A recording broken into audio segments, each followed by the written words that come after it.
আমি অন্তরের অন্তঃস্থল থেকে আপনাদের সকলকে কৃতজ্ঞতা জানাই আমার পক্ষ থেকে এবং আমার পরিবারের পক্ষ থেকে। আপনাদের সকলের পরিশ্রম, কষ্ট, ভোট, আপনাদের সকলের ঐক্যবদ্ধ প্রচেষ্টায় আলহামদুলিল্লাহ আমি আজকে ব্রাহ্মণবাড়িয়া দিয়ে সংসদ সদস্য নির্বাচিত হয়েছি। আমি বিশেষভাবে ধন্যবাদ জানাই, কৃতজ্ঞতা জানাই আমার ভুতুন্তি চান্দুরা ইউনিয়নের সম্মানিত ভোটারদের। এই দুটো ইউনিয়ন নানান রকম চাপে ছিল, নানান রকম ভাবে ভয়ভীতিও ছিল কোনো জায়গায়। 32 ইঞ্চি জেভিকো টিভি এখন মাত্র 15,000 টাকায়, সাথে পাচ্ছেন 3 বছরের প্যানেল ওয়ারেন্টি। কিন্তু আপনাদের ঐক্যবদ্ধ প্রচেষ্টায় এই দুটো ইউনিয়ন থেকে আমি 1000-এর বেশি ভোটে জয়লাভ করেছি। প্রিয় ভাইরা আমার, ব্রাহ্মণবাড়িয়ার তথা ইসলামপুর ভুতুন্তি ইউনিয়নের মাটি আমার বাপ দাদার ভিটা। এই ইউনিয়নে আমার দাদা দাদির কবর। সুতরাং আমার অন্য রকমের একটা আবেগ এই ইউনিয়নকে ঘিরে আছে। প্রত্যেকেরই একটা ভিটা থাকে, ইসলামপুর হলো আমার ভিটা। সুতরাং ইসলামপুরের প্রতিটা মানুষ আমার রক্তের সম্পর্ক হোক কিংবা না হোক, তারা কিন্তু আমার আত্মীয়। আমি তাদের কারো ফুপু, আমি তাদের কারো খালা, আমি কারো বই, আবার কারো মেয়ে। সুতরাং আপনাদের যেমন আমার উপর দাবি আছে, আমারও কিন্তু আপনাদের উপরে দাবিটা অনেক বেশি।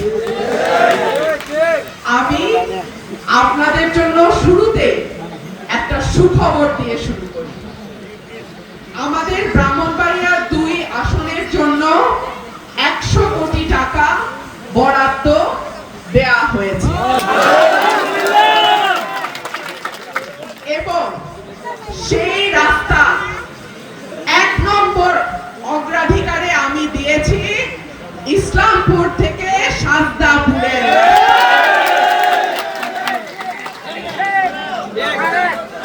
আপনারা শুধু দোয়া করে আল্লাহ যদি আমাকে বাঁচায় রাখে, আমি আমার এই প্রথম 5 বছরে সাজদাপুর থেকে ইসলামপুরের রাস্তাটা আমি করে দিতে চাই। আল্লাহ যেন আমাদের রাস্তা সহজ করে দেন, পথ সহজ করে দেন এবং আপনাদের সকলের দোয়া সহযোগিতা আমি চাই। আজকে আলোচনায় বেশ কিছু সমস্যার কথা তুলে ধরা হয়েছে। প্রথমেই এসছে আমরা বর্ডার এলাকা মাদকের সমস্যা এবং মাদকের সমস্যাটা কতটা ভয়াবহ, এটা যার পরিবারে একবার মাদকের সমস্যা শুরু হয় সেই পরিবার বুঝতে পারে যে এই সমস্যার ভয়াবহতা কতটুকু। আমি আইন শৃঙ্খলা রক্ষাকারী বাহিনীর ভাইদেরকে অনুরোধ করব, কোন রকম কোন ইনফরমেশন বা তথ্য যদি আপনাদের কাছে কেউ দেয়, আপনারা তাৎক্ষণিক সেখানে যাবেন এবং মাদক সংক্রান্ত যদি কোনো অপরাধ কেউ করে থাকে, কোন রকম ছাড় দেয়া হবে না। মাদকের ব্যাপারে আমার এলাকায় অন্তত 0 টলারেন্স আমরা ঘোষণা করছি। আমি আজকে উপস্থিত মুরব্বী যারা আছেন, আমার চাচা, আমার ভাইরা যারা উপস্থিত, আপনাদের কাছে আমার অনুরোধ থাকবে, পরিবারের ছেলে কোথায় যায়, কার সঙ্গে মেশে, কোথায় আড্ডা দেয় বা কি করে, আপনারা একটু নজর রাখবেন। আমাদের আজকাল হাতে হাতে মোবাইল টেলিফোন চলে আসছে। আগে আমার বাপ চাচারা আমরা বিকালবেলা মাঠে যেতাম খেলতে, তাই না? আজকাল ছেলেদের সেই খেলার মাঠও নাই, সেই আগ্রহ নাই। মোবাইলে ইয়াং ছেলেরা সারাদিন মোবাইল দেখে, কিশোর মোবাইল দেখে। আপনার ছেলে মোবাইলে কি দেখছে, কি শিখছে, প্লিজ আপনাদের কাছে আমার অনুরোধ, কাদের সঙ্গে মিশছে খেয়াল রাখবেন। 2 নম্বর যেটা বলা হয়েছে, মামলা বাণিজ্য। এই বাণিজ্য সারা বাংলাদেশে ছড়িয়ে গেছে। এই বাণিজ্যের ব্যাপারে শুরুর দিকে কিন্তু কেউ কথা বলে নাই, কিন্তু আমি বলেছিলাম, আপনারা মনে করে দেখেন, আমি বলেছিলাম এক একটা মামলার এফআইআর শত শত আসামি মিথ্যা ভাবে পয়সা দিয়ে হয় কারো নাম দেয়, আবার সেই নাম কাটানোর জন্য আবার পয়সা দেয়, তাই না? আমি বারবার বলেছিলাম এই মামলা বাণিজ্য কিন্তু ধ্বংস নিয়ে আসবে। আমরা বাংলাদেশটা চাই, এই বাংলাদেশ সকলে মিলে, সকলের সহযোগিতায়, সকলকে সাথে নিয়ে আমরা সামনে আগাবো।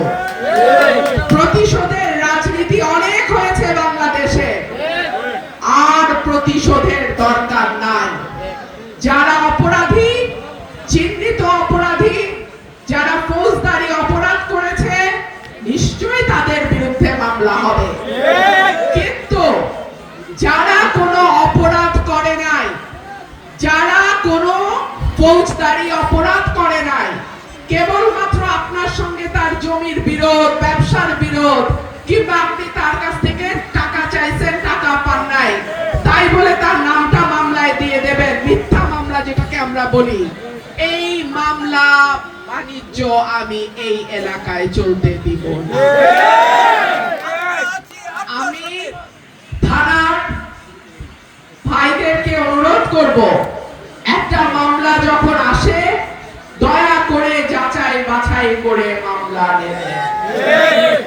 আর একটা শুরু হয়েছে শোন অ্যারেস্ট, জামিন হয়ে যায়, বের হওয়ার সময় জেল গেটে বলে আরেকটা মামলা আছে। এইগুলোর পরিণতি ভালো হবে না। কোনো একটা জায়গায় তো আমাদেরকে থামতে হবে, তাই না? আমি 5 বছর ক্ষমতায়, আমি শোধ নিলাম, আবার নতুন যারা আসবে তারা আবার আমাদের উপর শোধ নেবে, আবার আমরা আসবো, আমরা আর কত শোধ নেয়া নেই খেলা খেলবো। এইবার আমাদের নতুন ভাবে চিন্তা করা দরকার। অপরাধীদের নিশ্চয়ই শাস্তির আওতায় আনতে হবে, কিন্তু নিরপরাধ, বিনা অপরাধে যেন কাউকে সাজা দেয়া না হয়। আমাদের অবৈধ মাটি কাটার কথা বলেছে আমার ভাই ইমরান ভাই, উপস্থিত, উনি বলেছেন আমাদের অবৈধ বালুর ব্যবসাও কিন্তু কেউ কেউ করে। আপনারা এই ব্যাপারে সুনির্দিষ্ট কোনো তথ্য আপনাদের কাছে থাকলে আপনারা মিডিয়ার ভাইদেরকে সেই তথ্য দেবেন। মিডিয়াতে যখন প্রচারিত হয় তখন সেটা দ্রুত ব্যবস্থা নেওয়া প্রশাসনের জন্য সহজ হয়। একই সঙ্গে আপনারা থানায়ও বিষয়টি অবহিত করবেন। যারা পরিবেশ নিয়ে কাজ করেন, এরকম সংগঠন সব জায়গাতেই আছে, তাদেরকেও বিষয়টি অবহিত করবেন। অর্থাৎ একটা সম্মিলিত প্রচেষ্টার মাধ্যমে মাটি, অবৈধ মাটির ব্যবসা বা বালুর ব্যবসা আমরা আশা করি বন্ধ করে আনতে পারব। কারণ মাটি কাটা কেবলমাত্র পরিবেশ দূষণ করে তাই নয়, এটা অনেক সময় বসত বাড়ি পর্যন্ত ভেঙে যাওয়ার অবস্থা হয়। মানুষের বাড়ি ঘর, ব্যবসা প্রতিষ্ঠান ওই মাটিটা কাটতে থাকলে কি হয়, নিচের জায়গাটা আলগা হয়ে যায়, তখন এই জায়গাটা ক্ষতিগ্রস্ত হয়, মানুষ সরাসরি ক্ষতিগ্রস্ত হয়। আর আরেকটা প্রস্তাব প্রফেসর ইমরান ভাই রেখেছেন, এটা নিয়ে আমি আসলে কিছু বলবো না, কারণ এখানে সরাসরি আমার বাবার নাম জড়িত।